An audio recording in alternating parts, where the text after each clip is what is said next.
We're gonna start messing with the tune-up in the car and get it to where it's supposed to be. And I don't think we don't have time today for him to do a complete tune-up on it, but he'll get it to where I can run it around and drive it around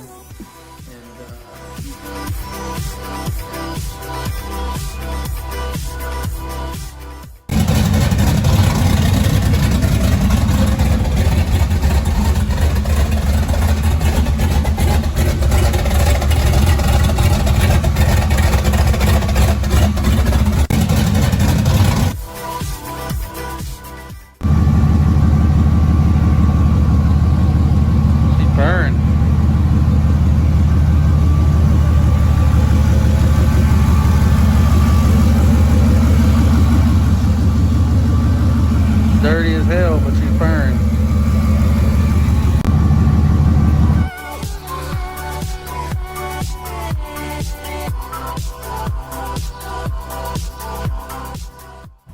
Alright guys, I know it sounds badass in the first video. It's a stock cam in the car though, so that just wasn't running right. That's why it sounded like it's got a hefty cam in that thing. But no, so yeah, he got it all cleaned up. It's purring like it should. It's nice, smooth idle, because it's literally all factory. The entire, I haven't even opened the motor up. Most I've done is take the intake off and do some valve cover gaskets, stock trans, stock rear end, stock everything. So it sounds badass in that first video, but now it's running as it should. But we had an issue with the cheap ass map sensor I decided to buy. I got like a $10 one off of eBay that's supposed to be a cross-reference number from the Cobalt SS map sensor. It's supposed to be a 2-bar factory, and so I cheaped out on it and it bit me in the ass, and I knew I shouldn't have. I was like, this is the one thing I shouldn't fucking cheap out on. But so I got a number from my tuner on the one he's running on his car. He's got a turbo LS car too, and I went and picked that dude up. It was like 70 or 80 bucks, but it's a standard brand O'Reilly's cross-reference for the 2-bar map sensor. So, but the issue I was having with the other one is right when you fire it up, the first time we tried to fire it up, it was showing that it was already into like 2 or 3 pounds of boost right when it started. And then he turned it off and he messed with some stuff, and then it started working right for a second, and it started mapping out how it should, showing vacuum at idle and all that. And then he turned it back off or something, and it just started messing up again. It started showing we were in boost right when we started. So I went and picked up this other switch here, or this other map sensor. And since I already put the intake in and I zip tied the map sensor and everything in, I do not feel like trying to dig back there to get it out, so we'll just use that as a plug for the back of the intake for now. And this is the new map sensor I picked up at O'Reilly's, and I'm gonna run just a hose off of this to the extra port on my vacuum distribution block, and just unplug the other sensor and plug it into this one, and then put this on the distribution block, and it should read off of this one just fine that way. So that's what I'm about to do. And then whenever the sensor was working right, the one that was in it, it was running great, and he said it was all looking good enough to drive around and everything. We're not going to beat up on it yet. He just did like a base setup on it. So but when I get this dude in, if it starts up and idles and everything like it should in that second video, then it should be good enough to drive around and just put some miles on it, get the tires, get the cobwebs knocked off the wheels and stuff, go drive it around. So that is what I'm about to try to do right now. This is the part number for that sensor right here. This is the O'Reilly's part number. It's the AS315. That's the standard ignition brand from O'Reilly's, in case any of y'all were wondering. Also, this is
car for a couple laps out there, and then got it to warm up some, checked all the fluid levels, topped it off on coolant, put another about half-quart transmission fluid in it, and then I checked the oil, and it had fuel all up in it, so I'm going to have to change the fuel, or change the oil in it, change the filter. I guess it was from when I was starting it up with the 1500cc injectors before it was tuned. It was just dumping way too much fuel in that thing, and just kind of filled up the cylinders a little too much, and it soaked down through the rings. That's what I'm thinking, and got some fuel in the oil, so gonna change that out, and then get it back up to temp, check everything again, and then I'll probably drive it home today.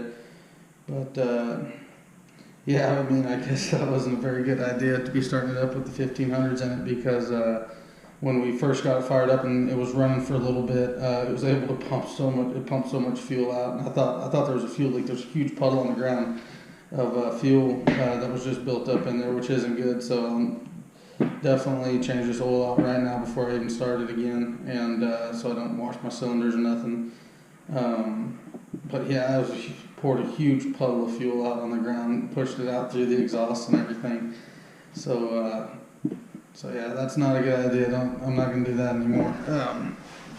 So yeah, I'll get the oil changed out on it, check everything once again, and then it should be good to go.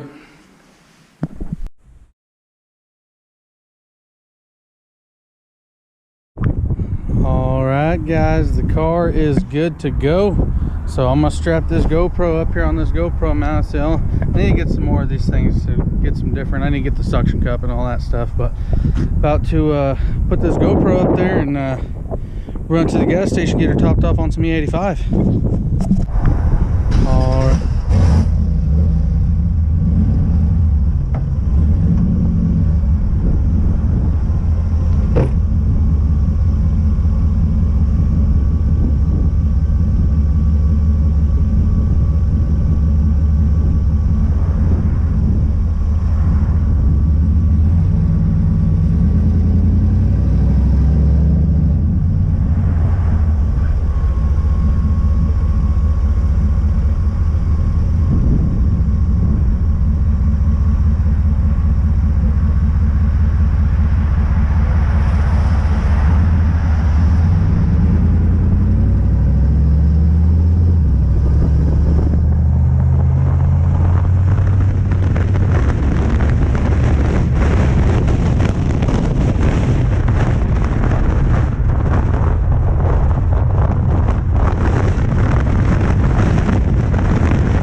Just got over to Kyle's house here, and Honda Heaven over here. Yeah, nice Z06 too.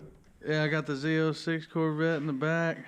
Honda motors all over the place. Honda hatches all over the place.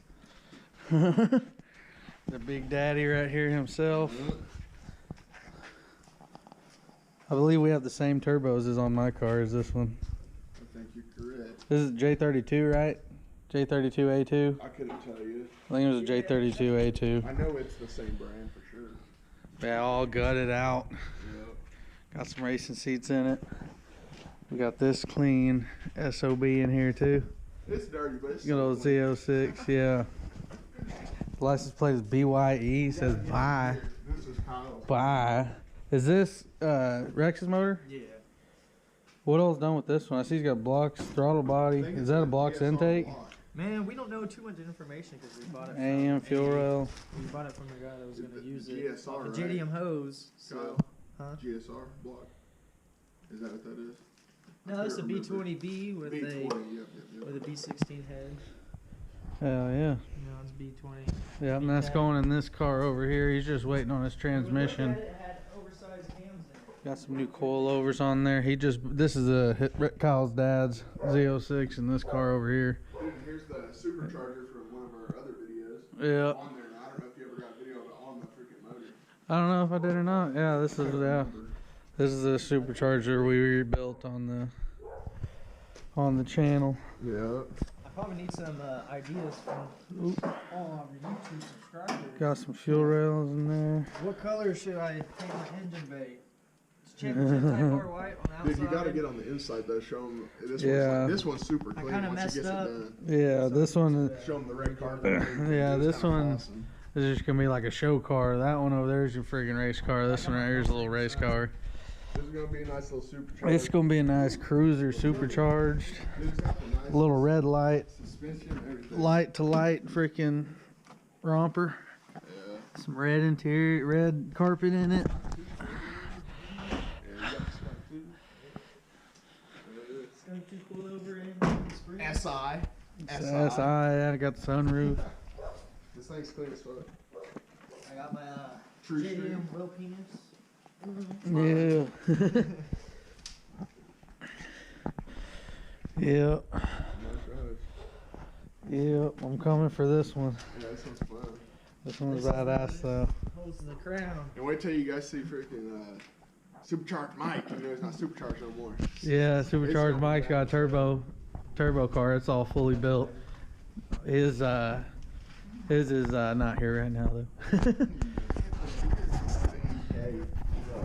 Yeah, EK. Yeah, these are all EG here. He's got an EK hatch. It's fully built turbo. That's what Kyle got supercharged. He said he was supposed to have first startup today. Yeah. That's what So he's saying he's supposed to start it up today and then get old Ryan Nix over there to. Get it all lined up. You did? Yeah. Nice. And then I got this all lined out, but Mike was saying that it kind of moved where the pulley is on the alternator. Because Where did what now? I don't know. When I sent him the picture, he said it really didn't line up too well, but it does. For which one? Are you gonna run it? You're gonna run off the crank, right? Yeah. To this pulley? Yeah. No, that looks good. I think something like that. That looks good. I never put it Kelly on by watching myself, this, comment and say if you think that looks good. Yeah, it looks good. That does look like it's a little over that way, but With the. Yeah, I need to get Michael, maybe even Ryan. no, that looks It's good. hard, yeah, because you Over just here got to these finish. three right here. You don't got another one on the same Yeah. belt. You can eye down the line, but I think that looks good. Yeah. We'll just have to get a belt on, see if it looks like it's pulling one way or another. Supercharger belt on first, then you put the alternator belt on. Yeah, get them all tensioned up. Yeah, this thing's gonna be badass. I'm probably leaving it like this. I'm not gonna buy no more pulleys. Yeah. Hell yeah, you don't see them really anyways. It's all on the back. Yeah, because I was worried about it slipping off, but it's all in the pulley size, really, or it's all in the belt size. You know. Yeah, you Like, should if get it's that gonna thing pull nice off and or tight. not. Make sure all the pulleys are lined up. If they're all aligned and the belt's tight, it should be all right. Yeah, It's it just should sit have down in the enough tension grooves on just there fine. to- It's just But in I the think I need grooves. to oil it up too. But yeah, just thought we'd take y'all to the Honda Palace over here real quick. Let y'all check everything out. These are some of the cars y'all will see in the future running around. Dusty Dungeon, that's what The it Dusty is. Dungeon, yeah. That's a good one. The Dusty Dungeon LLC up in here, dude. And I need to get a bigger throttle body. I'm buying a aftermarket throttle body. Got some nice red paint up in here. Oof. Battery relocated back here. All gutted out. For it, but Yeah, I know. I need to. He keeps asking me to weld it in for him. Needs to get the tune on it for some big boost. Yeah, he's he's on 10 pounds right now. Yeah, I think it's, something like Like that. 9 or 10. Got them fucking fat ass tires on it. That's his third engine he put in there. Yeah, third engine in it. The best. Yep, blew up a couple. Yep, just kept buying them. On eBay. Best swap to go. Because if you just fuck up on an engine, bam, buy a new one. Got that big old freaking turbo return. That's one of the that best swaps to do. HKS blow off valve. Yeah, he's been saying he wants to do a different turbo setup. Just saying he likes to bounce around. Well, yeah, he just needs to get some supports welded up to it. Cause yeah, that's all floating off the freaking off the header. But yeah, he just needs some supports welded in, like welded on to this side over here or something, or coming off of the these bolts here. Yeah. Get like a little bit longer one, and then build a bracket to come off of there, and bolt it to the strut tower or something to help hold it up. I've seen the turbo a couple places. Or hell, he could even build something off this bolt hole down here. There's 2 bolt holes right there by the shifter link, the shifter cables. You could build something bracket off that just to hold the turbo up. Take a little less stress off of it. Yeah. So just got